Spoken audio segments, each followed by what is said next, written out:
What's going on, guys? Welcome back. Here we are. It's called this bloody hospital bed. How sick's that? It's pretty gangster. Got Rex is here working on the cruiser. It's shut a water pump, so Rex is stoked about that. Bit going on. Couldn't be fucking happier. So that was awesome. We went to go on like a 3-hour drive the other day, and we got to the servo up the road, and that basically happened at the servo. So uncool. Rex had just put like $200 of fuel in it, so we had to bring it back and swap to the Falcon. Trusty Falcon. Anyway, I'm about to start putting my gearbox back together. I'm going to do that on a separate video. Keep with the theme of obviously keeping the gearbox rebuild separate so that they are basically,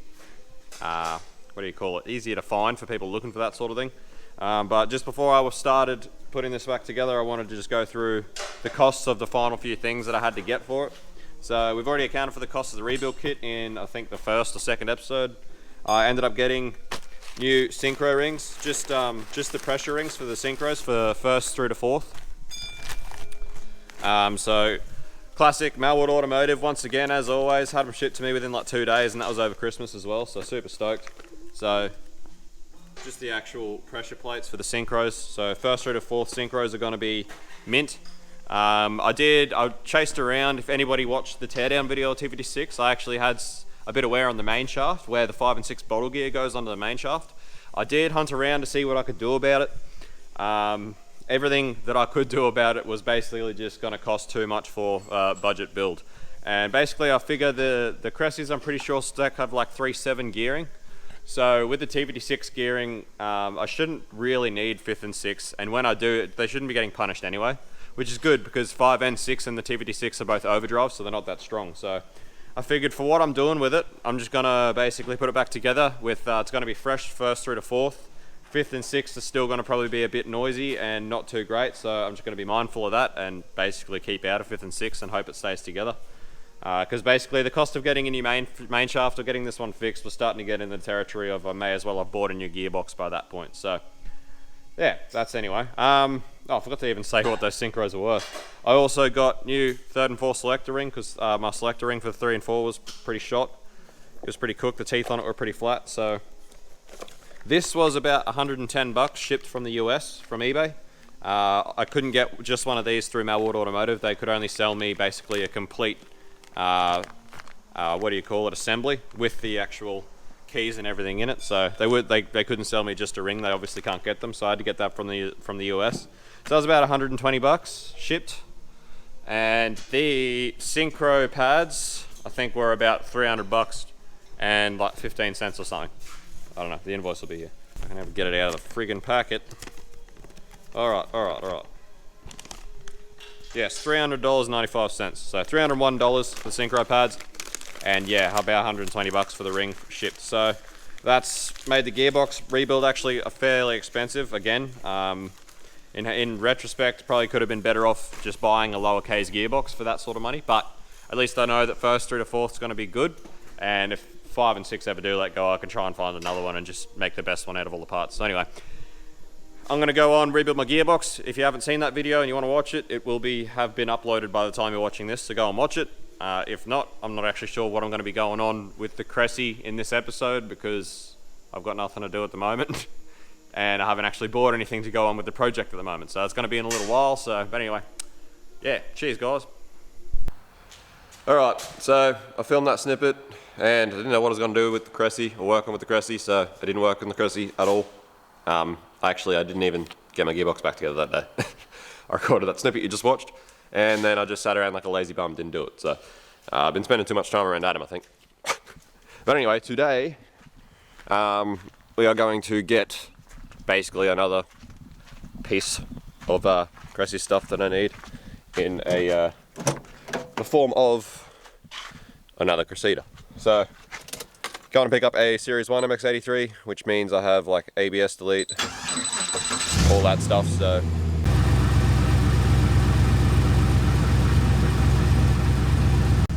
taking the big bad bruiser down, pick it up. So yeah, sorry for episodes of this Cressy starting to get a bit more spread out, and I suppose not much is happening with it in a hurry. Basically just getting to the point where I just keep running out of money basically. I keep not having the money to buy the next stuff I need, so I've sort of just taken the pressure off on the Cressida a bit. My, I suppose, goal for Autumn Matsuri is just going to be pushed back, and it's just going to be when it gets done, because I'm sort of sick of putting myself under the pump to get it done and just not sort of being able to get there. It's frustrating, so I'm sort of just going to keep ticking along with it. It's going to be a bit slower, and I'm just going to sort of put a bit more energy into stuff that's going to make us money, like all these H-Series utes we got out here. So hopefully, obviously start of the year's been a bit slow, but once we start getting cracking back on the feet, start getting a bit more money coming in, and then I can sort of, once I got a bit more of a, I suppose, kitty built up, and I can just buy most of the shit I need, I'll just buy it and just get stuck into it again. But it's annoying doing it little piece by little piece, especially when you got to like drag it up from down there and do hardly anything to it. It's just, yeah, it's just frustrating and annoying. So yeah, that's pretty much what's going on there. But yeah, still keen, still a priority to get it done. It's just that I'm not putting so much pressure on myself to get it done anymore.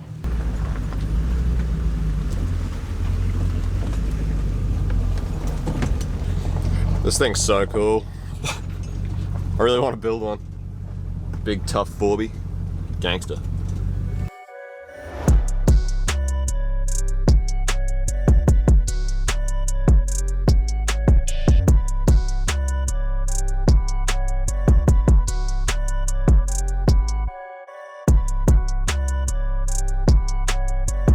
Here we go. Look at this. What a beast. And to top it off, that's a 1J. So just picked it up, already further along than Adam is. Motor's in the car, already got a J in it. So good guy Jordan is, cleaning his vomit off the side of the car. Don't drink rum with no food on a hot day. So yeah, Jordan lined this up for us. So I couldn't afford to buy it all, so Rex has taken the 1J and I'm just taking the Series 1 shell. So it's got nice straight guards and stuff and all this Series 1 marker, corner marker gang, so I'll probably put all that on my Series 2. Plus I got non-ABS stuff, all the good stuff I wanted, so. So this is also actually the first time we've towed with V80, so far so good. It's getting a little bit warm, but nothing to worry about. The only thing that sucks though is the brakes are terrible because, you know, 80 series Land Cruiser. Early 80 series. Early 80 series Toyota Tings, the brakes are pretty shit out. So lucky the trailer's got good brakes because it's pretty much pulling us up at the moment. But this thing sounds sick towing. When it's under low going up hills, it's awesome, so. But yeah, big cheers to Jordan for sorting out this Cressy for us. I know he's watching, so cheers for that. So Rex is getting a 1J. At the moment, that's earmarked to go into another project, which will hopefully be happening later this year or possibly early next year. But that's going to be a sick one. So there's plenty coming about that. And I get all my Series 1 shit that I want for my Cressida. And it also means I've got a little bit more to do now on mine without having to spend heaps of money. So I've got a non-ABS Series 1 brake swap. I've got another Series 1 sway bar, so I can do my dual Series 1 sway bar mod. And yeah, I want to put the Series 1 front guards and corner markers and rear tail lights and everything on the Series 2. I want to make it look like a Series 1. Like, I want to put the chrome door handles on it and everything. So mine's basically going to end up being a Series 1 to look at because I reckon they're pretty cool. I didn't used to care, but Adam, you know, got me onto it. Now, like, they're kind of cool, I suppose. And now I've got a Series 1, so it just makes sense to do it. So I'm going to do that. So yeah, basically after Rex takes his 1J and all that from the deal, the shell has cost me $400, so that's another $400 to the cost. But like I said, it means I've got heaps of spares now. I've got a spare diff, or another spare diff, so now I've got 2 spare diffs. I've got a spare set of drive shafts, so heaps of spare stuff. So it works out pretty well, I think, for the cost and for what it was going to cost me to actually get Series 1 brake stuff, and then, you know, that garnish that I burnt and all that shit that I wanted to get. It's more cost effective to buy this shell at the end of the day, so that's what I've done. So that's been. Also means I got spare quarters and shit for when I bin mine, for when we're doing tandems, when we're in each other's doors and we bash doors in and stuff. We've got spare doors, so it all works out pretty good, I think, and I'm pretty happy, so.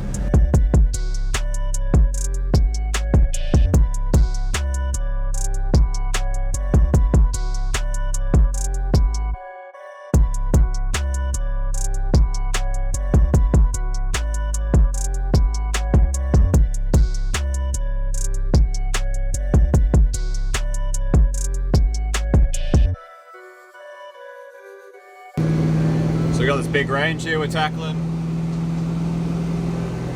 V80's got no trouble getting up it, but it's getting a little bit hot. A little bit of context, it's Queensland summer is freaking warm. It is like, oh, there we go, we're getting hot. That's 240. That's 240 Fahrenheit top rating temp. So it is getting hot, but it is a very hot day today. There is not going to be a lot of days hotter than today we're ever going to be towing with. So it's been a pretty good test run for it, and we're nearly back home and it's working pretty well. So we've had to suffer, we've had to sacrifice our aircon, so we're going to have to suffer the heat for a bit till it cools down. But you get that on the big jobs. Alrighty, home sweet home. Cruiser made it all the way here, towing with no problems, just a little bit of heat. So pretty happy with that. We're pretty stoked. And yeah, now that it's home, we can have a decent look at it. This thing gets just so ridiculously hot under here. Oh, shocky rubbers are holding up all right. All right, now I want to go through basically everything, the reasons I bought this. So I hope you're ready for some talking. So firstly, Series 1 lip, sick. Put that on my Series 2 bumper, it's gonna be awesome. This little garnish thing on the bumper, I need that for mine because mine just didn't come with one. So I'll put that little garnish on mine. So also got the Series 1 corner lights with the indicators in the corner light, and also the front guards with the marker lights in them, which is sick because that's Series 1 thing. So I'll probably put these guards, these lights on mine. That way I can basically delete my bumper indicator and still have an indicator on the front of the car, which is obviously pretty important for a lot of scrutineering for events and then, but I really want to get rid of those indicators for airflow. Secondly, as you'll see, no ABS crap. So brake master, proportioning valve, and basically all the lines and stuff. So that'll all go in my Series 2 just to delete my ABS, because ABS is just not necessary for drifting. So there's that. Obviously this garnish that I burnt, or that got burnt in the process of me getting the 7M out of mine. That's sick to have that garnish. Chrome door handles. Series 1 things, chrome door handles, that's cool. I'll put them on mine because they're gangster. I think like this strip and everything as well. Put whatever chrome I pretty much can on mine because I like it. Gonna have a steering wheel nut under this, which is good because mine didn't come with one and I need one. Also need the handbrake assembly that's missing out of mine so that I actually have a regular handbrake in mine, so that's cool. But yeah, and then there's also Series 1 tail lights and rear bar and stuff, and like this little boot thing with the gangster Cressida badge instead of the Toyota badge. Oh, also there's, yeah, Series 1 sway bar. So as you can imagine, by the time you actually add all this stuff up to buy, oh, the other thing is an extra set of rear brake calipers, which is good because I'll use them brake calipers for a hydro setup, because I want to do like a full standalone twin caliper rear setup for a hydro. So I've got another set of rear calipers there, so I can make up some mounts to mount them on mine. So as you can imagine, by the time you go and buy all of this crap separate, it starts to get pretty up there as far as price goes. So it just made a lot more sense to buy this shell for 500 bucks than to go and buy all that crap separate. And I've got heaps of spares to go with it now as well. We've also got the bonnet and another set of wheels. The bloke who owned this, I've got to get him off him, but they're at his house and they weren't where the car was. So I've got to get them in a couple of weeks, but that's all right. And as far as the 1J goes, basically we got the complete 1J with the twins. There's a auto loom ECU in the car. There's the A341 JZ auto. So all of that came with it. Plus, Jordan threw in another 1J rotating assembly. So just crank rods, pistons. So we've got 2 rotating assemblies plus full motor. And basically all of this stuff together. There's heaps of spares in the boot as well, springs and stuff. And all of this collectively together, the 1J and the Cressy shell, was 800 bucks. So me and Rex went halves. Rex has taken all the JZ stuff, which is obviously a bargain. And then I got the shell for 400 bucks, which is a pretty good price as well. So pretty good deal all up. And it's awesome now that I've got heaps of stuff that I can now move on with my project, where I don't have to keep spending heaps of money to get stuff happening. So obviously having this and all these spares and all the stuff I want to do is good, because it means I can keep continuing with my project. So on the strength of the Cruiser making it all the way there and back with no issues, we're going to have a sarsaparilla and go down and have a look at the project that this 1J is earmarked for. I was going to try and keep it sort of a secret and do a bit of like a reveal whenever, but it's still so far away that I just couldn't be bothered being it secretive at all. So we're going to go down and have a geese and see what we can nut out about maybe planning for this very, very future project. So this Cressida episode has turned into, welcome, I suppose, another project that's going to be on the cards, but at least this one's not mine, so. This one's not my project, so haha. That's actually the other reason I don't mind showing you now. Even though it's heaps far away, Rex isn't like me and he probably will make his mind up and actually do it eventually. There's no point in me telling anybody about the projects I've planned for a year's time because I changed my mind about 40 times. Well, yeah, kind of. You know, this project has been through a few different engine options in the planning stages though, but now that we have a 1J, well, actually, that's true. We didn't even decision sort of made. This wasn't even the plan. It's just it was an opportunistic purchase to get that Cressida with the 1J with it. So we decided, hey, we'll put the 1J in this because it makes sense. I really would have liked to get the 1J. I just couldn't afford to buy it all at the time. So, plus I would have just sat there for probably even longer than it's going to sit now. So, anywho, it's still going to be a pretty cool project. I hope users are as psyched as we are on it because we think it's going to be rad. So here it is, guys, the big reveal. The J will be going into the VK, the old girl. She's a little beaten up, but it's a pretty solid car. There's, don't worry about the surface rust on the roof. There's actually very little rust in it. And all the rust on the bottom of the bonnet. Yeah, but that's a replaceable panel, so yeah. Whatever. The other thing is, like, the VKs, because they were so light and most of them made of plastic, most of it's made of plastic, which means most of it's very easy to find and replace. Yeah, the VK was the lightest of all the Commodores, closely followed by the VL as the second lightest. Yeah, VK was lighter than the VL, and so yeah, with the 1J in it should go pretty well. So basically Rex's plan is to fix it up and repaint it factory colour, and basically factory looking sleeper. Factory colour, still keep these wheels on it, and just have it nice and factory. Plan is pretty much pull that 1J down eventually when we get to it, put it back together with some forged pistons probably, and between all the cranks and rods we've got, we should be able to put together a good set of cranks and rods because we know 1J rods are good. Just need new rod bolts, good main cap bolts, forged pistons, and then just a little bit of head work. And Rex wants to put a CD 009 6-speed in this thing. We thought about T56, but the CD 009 first through to fifth are all like fifth's your straight through gear and then 6 is your overdrive, whereas a T56 5 and 6 is an overdrive. So the CDO 009 is a little bit stronger in that sense, and you have more better use of the ratios and better use of all the gears. So and it's smaller and lighter. Smaller makes and lighter it a box. lot easier to fit into the tunnel of a VK because the tunnels aren't that big. So that's pretty much the plan with this thing, but like I said, obviously at this stage it's not going to be until at least the end of this year, maybe the start of next year, but it's going to be another cool project that's going to be raging around the streets. Plan is for that to be my new daily. Look at that, the big bad black 202. Big and bad 202. Just watch your head. Nice. Yeah, okay. Racks behind the cross member. All the spaces at the front, which means we need a front sump. Which means... And what do you know? That's exactly what that 1J has on it. Successful! Yay! So that means it's just going to slot in there and it's going to fit like a thumb in a bum. And this already had aircon on it. So all we need to do is adapt the Lines. and we'll have our aircon back. It doesn't have power steering, which I like. Manual rack and pinion in this thing will be really nice. Nice and direct, good feel. Be good feel, and because it's a really light car, it shouldn't be too bad. Should be fine. Just strong arming it into parking lots is going to be the only pain in the ass. Fuck yeah! It'll be fast, and if you set it up right, it'll handle like fucking... Yeah. And due to the Commodore Cup series, I'm sure there are heaps.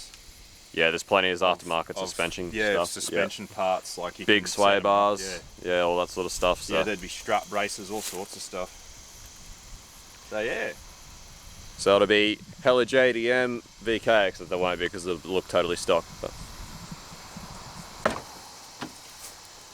Gang, gang, gang.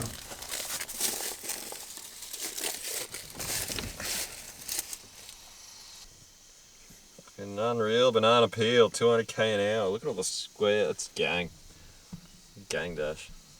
Look at all this AC goodness.